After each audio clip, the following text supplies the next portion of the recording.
Hi, my name is Emma Barbarian, and I'll be doing my case study on Colombia. The overview of what I'm going to talk about in this presentation is an introduction and background of Colombia, economy and politics, intervention in Colombia and its effects, gender roles, reflection of Colombia and Latin America, a conclusion, and its works cited. Colombia is a beautiful country with diverse landscape located in the northern region of Latin America. It borders Ecuador, Brazil, Peru, and Venezuela. Colombia's official language is Spanish.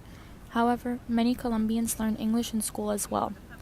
There are also people who speak Amerindian, which is the language of the indigenous peoples. This language comprises of 65 dialects. Different types of Creole are also found to be spoken in Colombia.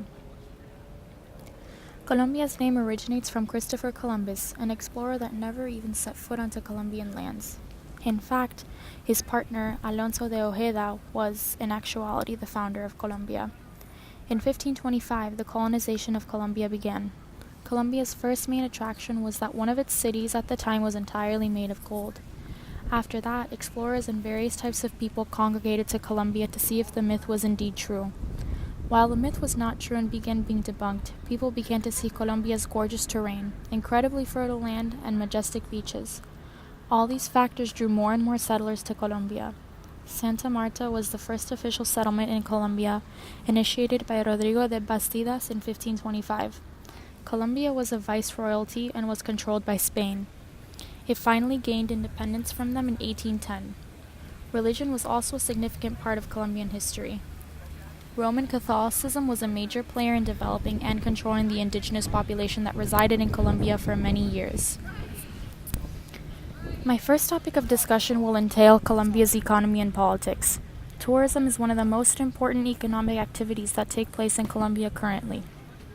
The priorities are shifting in Colombia, and the preconceived notion is that drugs still have a tight hold in Colombia's economy. According to the New York Times, Colombia is positioned in the tourist market as one of the most sought-after destinations for 2010. In fact, between 2002 and 2009, the number of foreign visits arriving in Colombia jumped from 1.1 million to 2.5 million. Colombia's economic priorities are indeed shifting. Colombia's long history of creativity in literature, art, and music is growing into new opportunities for business and tourism. I want to emphasize the fact that Colombia is flourishing in its economic status and can even be compared to some nation-states in Europe. Bogotá, the capital of Colombia, is sometimes even referred to as the Athens of South America. This comparison is extremely honorable, with Athens being a source of high intellect. According to the World Bank, Colombia's GDP has grown from 4 billion in 1960 to 314 billion in 2017. The poverty headcount has also drastically gone down from 42% in 2008 to 27% in 2018. This empirical evidence goes to show how Colombia's economy has improved over the years. It is true that what started this sharp growth in GDP was the act of importing cocaine to more than several countries.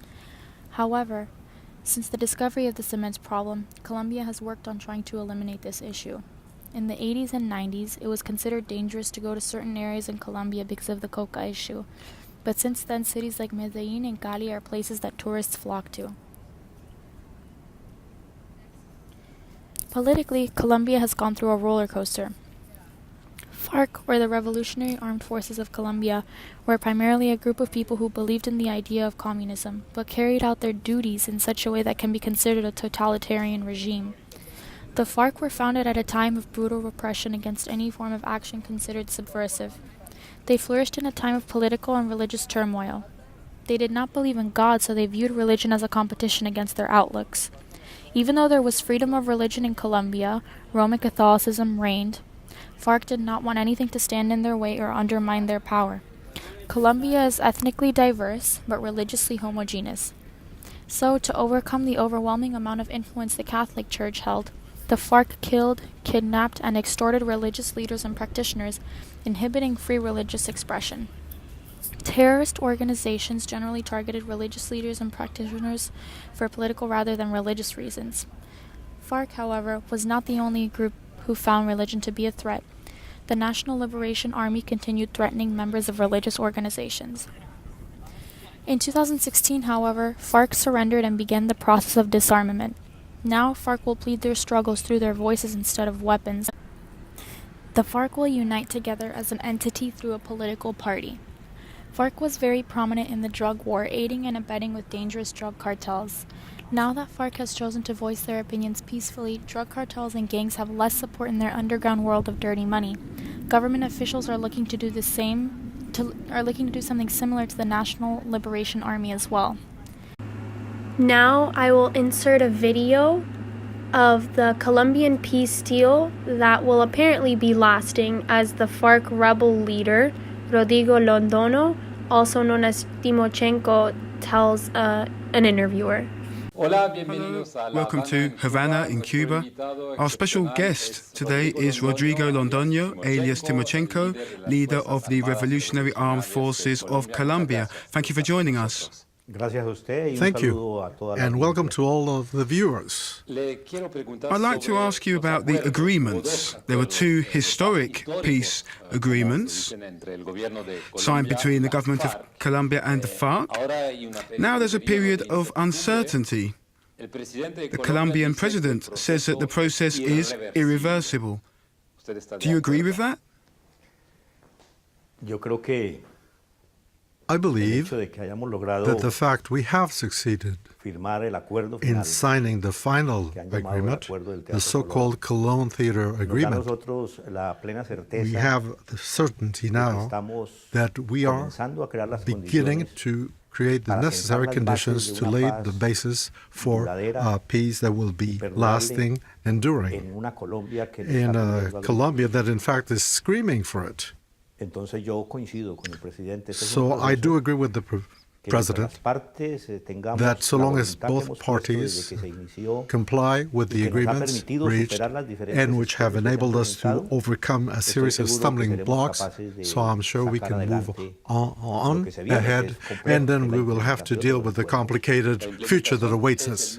Yes, well, implementation is the most difficult aspect, especially when it comes to laying down your arms. That's something that the FARC has to do over the next 6 months.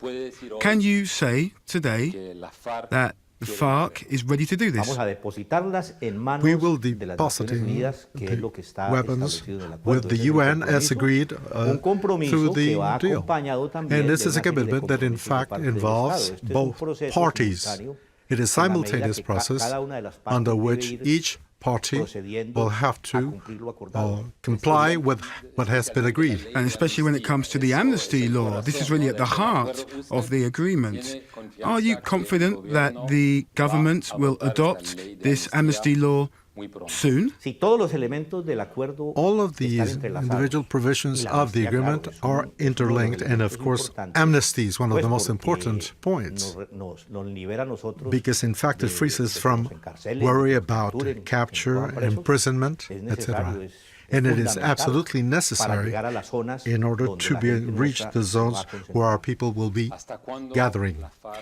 Intervention from other countries, especially the United States, is an important aspect to mention when looking at Colombia's overall progress and hindrances.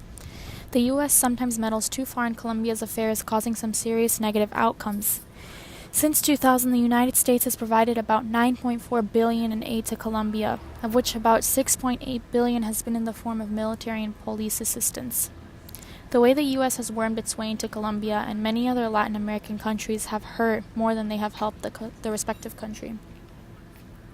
For example, cocaine production does not appear to have gone down. In 2015, Colombian security forces seized a record 252 tons of the drug. One of the main issues in Colombia have been drug wars, but the U.S. intervening has certainly not helped, but aggravated the sensitive situation. In addition, Colombia has become the murder capital for unionists. The greatest recipient of U.S. military aid in that region by far, Colombia, is also that region's greatest human rights abuser. In conclusion, the U.S. already have enough problems on their own. They should not be intervening into other countries' issues because they only make them grow. Gender roles is the next topic of discussion. Gender roles in Colombia are an ongoing issue that persists. Social injustice reigns after many years of protesting and trying to bring to light the unacceptable chauvinistic attitudes men hold. In one report, a Colombian man named Andrés Jaramillo claimed that if women were wearing certain articles of clothing, they were essentially asking to be raped. This mentality needs to be exterminated from the world. Jaramillo apologized for his repulsive comments, but nothing was ever done to punish his verbal abuse. Unfortunately, Colombian society adopted a culture in which men occupy a dominant role within the community. The statistics of what women go through in Colombia is appalling. 37% of married women have been physically abused by their husbands. 10% of those women report having been raped. 6% of the women surveyed have been raped by someone other than their husband. The worst thing about this fact is that the perpetrators are still walking the streets freely. Even though gender inequality has decreased from even as early as 10 years ago, women in Colombia still face some significant obstacles in chauvinistic attitudes, sex education, abortion rights, contraceptives adoption, political representation, and family stability. Gender equality is just as important as politics and should be a priority. Women still have a long path to take in order to be treated as fair as men. Now we move on to how Colombia acts in comparison to the rest of Latin America. Colombia has, to this day, never experienced a dictatorship. Its levels of inflation are low and their GDP has shown to be steadily increasing. Overall, its progress regarding social, political, economic, and cultural aspects is outstanding. They deserve more credit to their country and their leaders. In conclusion, Colombia has made huge strides in its progress with its economy and politics. U.S. intervention should be more monitored in order for Colombia to use their help to their advantage and not the other way around. Gender inequality still has a great presence in Colombia, even though there have been steps that have been taken to lower it.